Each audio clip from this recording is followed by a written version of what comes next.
Hello guys, এই পড়ন্ত বিকালে আমি এখন আছি মধুমতি নদীর তীরে। দেখেন ভিউটা কি সুন্দর দেখাচ্ছে, লাল সূর্য প্রায় যায় যায় অবস্থা। তো হাঁটি হাঁটি পা পা করে এগিয়ে চলতেছি আর দৃশ্যগুলো দেখতেছি, খুবই ভালো লাগতেছে। হয়তো আর নাও দেখতে পারি, এরকমই হতে পারে। তো যাই হোক, এখানে দেখতে পাচ্ছেন পাশে মধুমতি নদী, তার সাইড দিয়ে সবুজে ঘেরা শস্য শ্যামলা অনেক কিছু।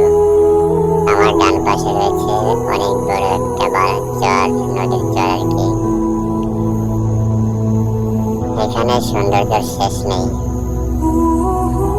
হাজারো মন খারাপ থাকলে ভালো হয়ে যাবে এখানে একবার এলে। এটাই সেই মধুমতি নদী, চারিদিকে শান্ত পরিবেশ।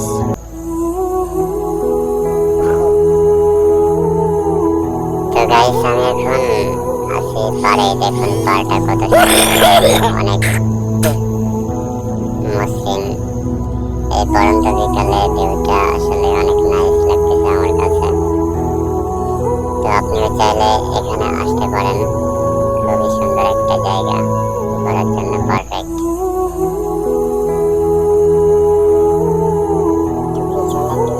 তো গাইস, আমি এখন আর একটু সামনে যাব। আমার সাইডে যে ক্ষেতগুলো দেখতে পাচ্ছেন, এখান দিয়ে অনেক ফসল হয়। প্রতি বছরই পানিতে তলিয়ে যায়, আবার পলি মাটি পড়ে এখানে।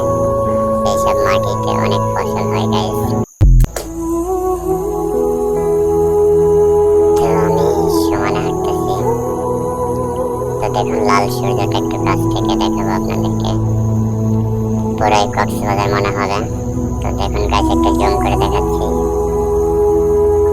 দেখেন কিরকম একটা ভিউ, সুন্দর, খুবই সুন্দর একটা পরিবেশ।